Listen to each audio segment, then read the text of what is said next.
Não para, não para, não para, não para, não para, Lucimara. Não para, não para, não para, não para, não para, Lucimara. Nossa, gente, galera do bem, tô atrasada com o sapato na mão, porque hoje eu tô esperando a minha amiga, Eliana Passarelli, a doutora da maior competência. Nós vamos bater um papo lá debaixo da Jabuticabeira. E temos também o Dr. Sérgio Campos, que vai analisar 2 depoimentos de pessoas que tiveram contato com os ETs. Acredita? Já, já, depois do break você vai saber tudo, tá? Vou lá atrás da doutora Eliana.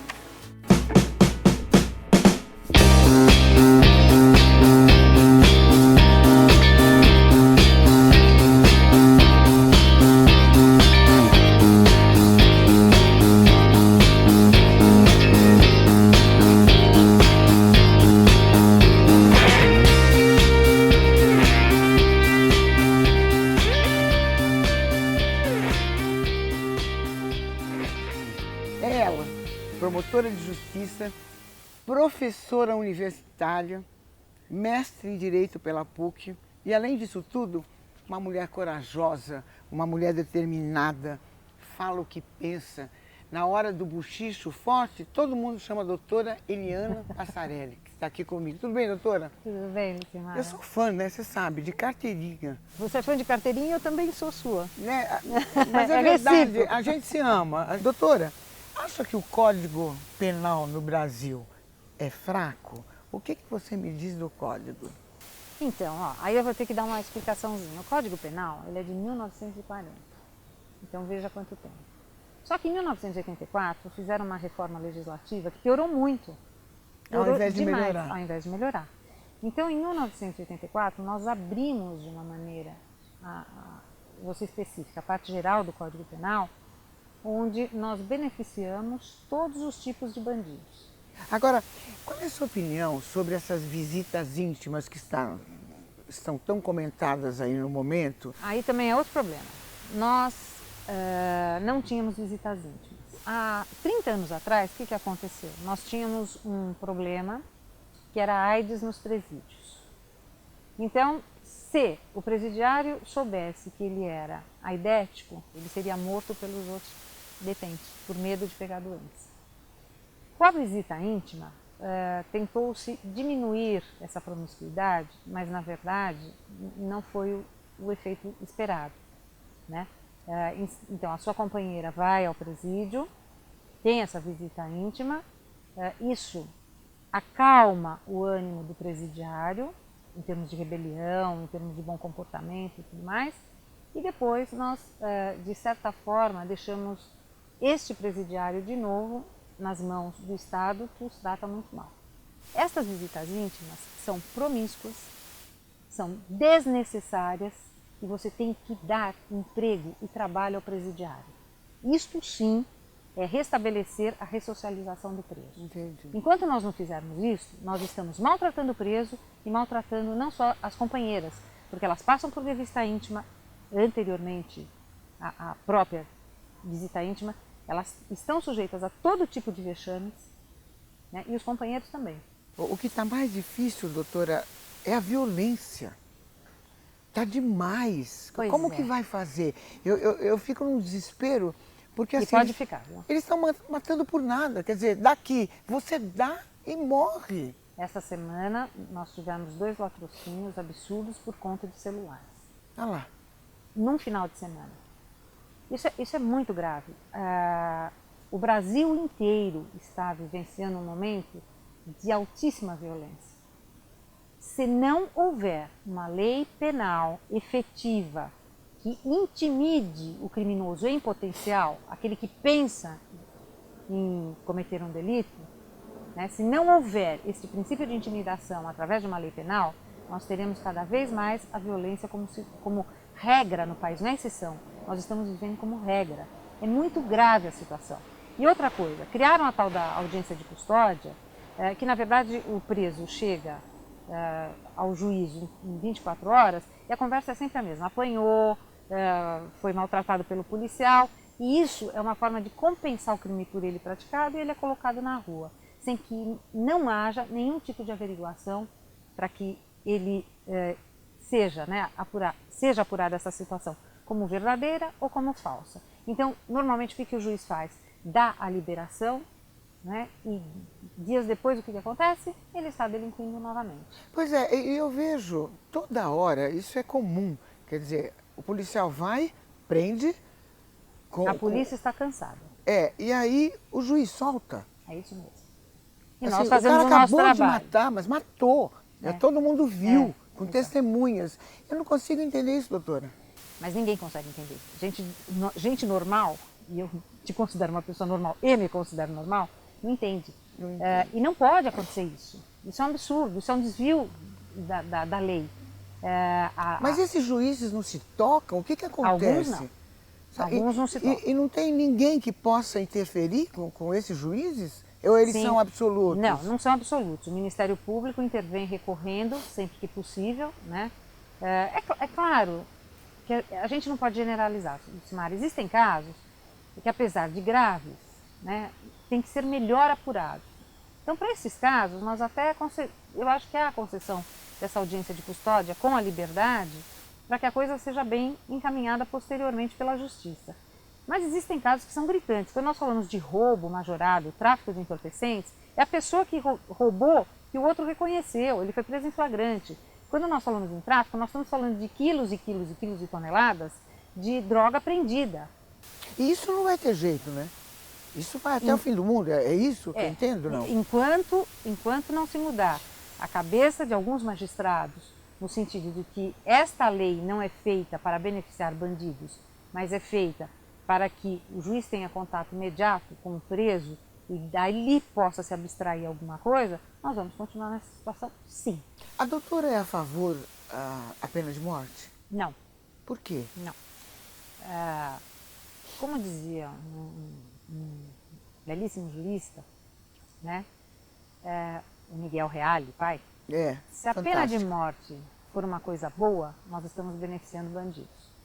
Então eu sou a favor que eles cumpram pena sim privativa de liberdade e sempre repetindo a mesma coisa, com dignidade, com ressocialização. O que é ressocialização? É assim, você vai trabalhar e vai conquistar aquilo que você precisa. Se você precisa de um lençol limpo, você vai trabalhar dentro da penitenciária e pode alugar o lençol limpo.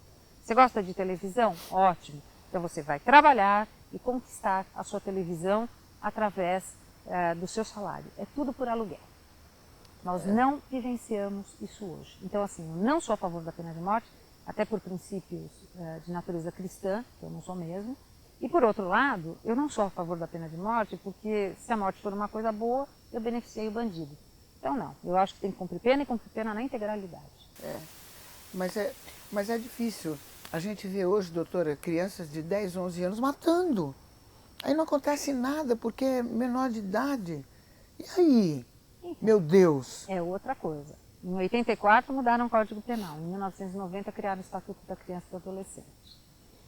Antigamente, para a gente soltar tanto maior quanto menor, a gente aferia a periculosidade. O que significa isso? Faz um exame criminológico e no menor fazia-se um exame psiquiátrico para saber se ele poderia ir para a rua, para o convívio social. Hoje não se faz mais nada. Hoje o menor, aos 18 anos, apesar de ter 30 homicídios, é liberado pela justiça por obrigação em relação à própria lei, que é o Estatuto da Criança e do Adolescente. Então, a gente vê como é que eu diria para você, uma inversão de valores humanos e uma inversão da sociedade em aceitar essas coisas. Né? Nós estamos passivamente aceitando. Isso é muito grave. Eu acho que só quando chegar na nossa casa, e Deus nos permita que não chegue, num caso de homicídio, num caso de latrocínio, é que a pessoa começa a se tocar que a lei é branda demais e que está na hora de votar nas pessoas corretas. Entendi. E o que a doutora acha dessas saidinhas, por exemplo, tipo a Suzane von Rostoff, que saiu no dia da mãe, no dia do pai? Como que faz, hein? Olha... Como aceitar isso? Está na lei. Infelizmente está na lei. Por isso que eu volto a dizer, quando criaram o Código Penal, a parte geral do Código Penal nova, quando criaram essas saidinhas na Lei de Execução Penal, acabaram de criar uma monstruosidade. Né? Então, assim, aquela que não é por merecimento, Ele não vai sair por merecimento, ele vai sair porque ele cumpriu 1/6 da pena, porque ele cumpriu 2/5 da pena, ele vai sair. E as pessoas acham que isso, né, de alguma forma, ressociabiliza o preso. Não ressociabiliza também. Isso já está comprovado, que uma boa parte deles não retornam ao regime semiaberto, ao regime aberto onde eles estão. Eles simplesmente ficam na rua. Isto não serve, é tudo meia boca, entendeu? Nesse país tudo é meia boca, é assim, Tudo. vamos ver o que acontece para ver se dá certo, vamos ver o que, sabe, não dá. A gente tem que ser levado mais a sério. E essa impunidade aqui no Brasil cria uma falta de credibilidade perante o mundo ou não? Sim, já criou. Primeiro que quando a gente vai para fora, a gente não é muito bem tratado não, porque a gente passa o princípio de que todo mundo é bandido, né? Então quem não concordar comigo tem até o direito de não concordar, mas isso é uma realidade, é uma realidade. Por outro lado, essa impunidade chama bandido para o Brasil, essa que é a verdade, né? Nós temos inúmeros bandidos que se prevalecem da lei para ficarem aqui, porque às vezes não há o que a gente chama de tratado de extradição para o país de origem onde ele cometeu o delito. Então é muito comum também. Como é que eles colocam o nosso país quando se faz uma propaganda do carnaval? Como uma propaganda sempre abusiva do ponto de vista sexual. Sempre. Sempre. Explorando só isso. Sempre. Então, é essa imagem que a gente passa lá fora. Né? Infelizmente. Eu acho que isso é uma vergonha para a mulher, né? Eu acho que é uma vergonha para o brasileiro, Sabe? né? O homem que tem caráter, o homem que é reto, o homem que é o bom cidadão, também se sente envergonhado com isso. Se sente, né? Porque não é usar, é abusar, né? Eu acho tudo muito lamentável. Agora, qual a sua opinião, doutora, sobre a diminuição de idade? Perfeito. Qual é o mínimo, na sua opinião? As pessoas colocam em 16 anos, eu seria mais drástica. Eu também acho que 10, Eu né? seria mais... Não chegaria aos 10, mas aos 12 sim. Porque assim, eu me lembro perfeitamente o que eu fazia aos 12 anos de idade, né? E me lembro exatamente de nunca ter roubado, nunca ter furtado, e sempre soube que furtar o lápis do colega no colégio era proibido, que ameaçar alguém era proibido. Então, desculpem, eu acho que a situação é muito grave. E todos os menores hoje, principalmente em relação ao acesso à internet, têm conhecimento do que é certo e do que é errado. Partimos para o bullying das crianças em colégio. Eles sabem que estão agindo errado.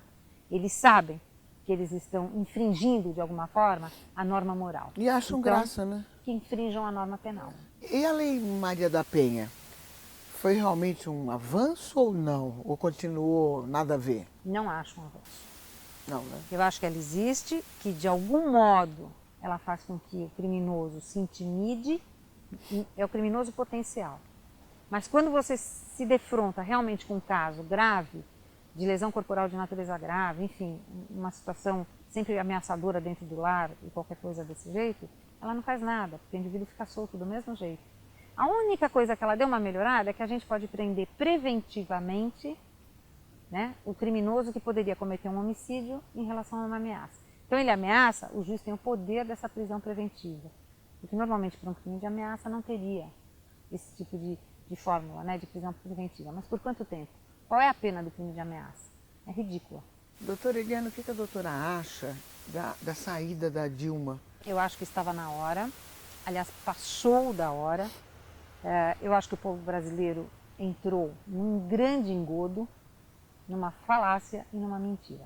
Né? Eu acho que a Dilma, ela passou da hora da saída dela, como a gente passou da hora também de tomar uma atitude. E vejam, né, quando a gente toma uma atitude, tudo tende a melhorar. Então, a saída agora, que eu vejo, sem dúvida alguma, a aprovação dessa PEC. Como foi essa aprovação? O que vai beneficiar e o que não vai beneficiar? Olha, eu acho que isso só dá para ver no caso concreto. Eu não vejo grandes benefícios, mas é uma medida drástica que precisava ser tomada. Na verdade, o que nós estamos falando é em recessão. Nós entramos numa recessão. Com PEC ou sem PEC, né, nós só demos um nome para essa recessão, que é a PEC, que foi aprovada por maioria. Por quê? Porque nós estamos devendo bilhões. Agora, é o seguinte, moçada, eu quero que devolvam o que me tiraram.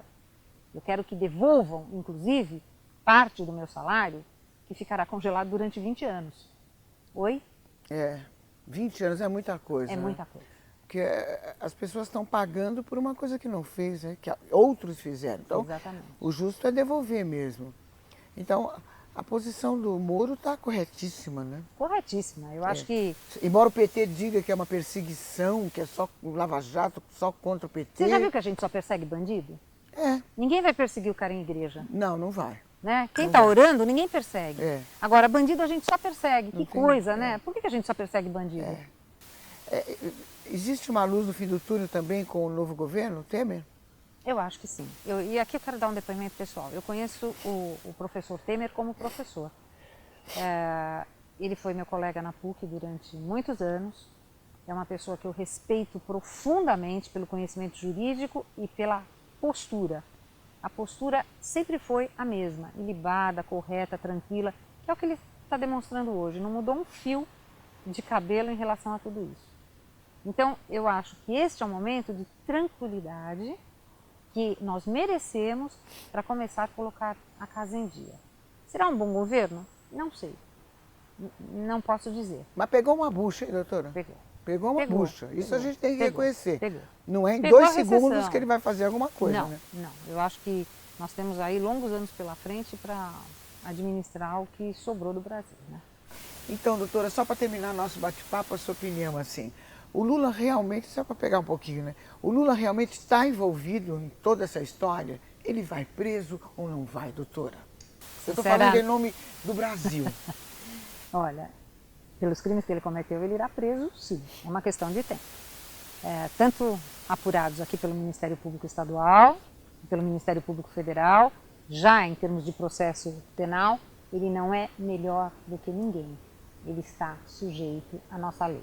A nossa lei é fraca, é ridícula, é mansa e pacífica. Então vai cumprir pena 1 aninho, talvez 2 aninhos, mas vai cumprir sua pena.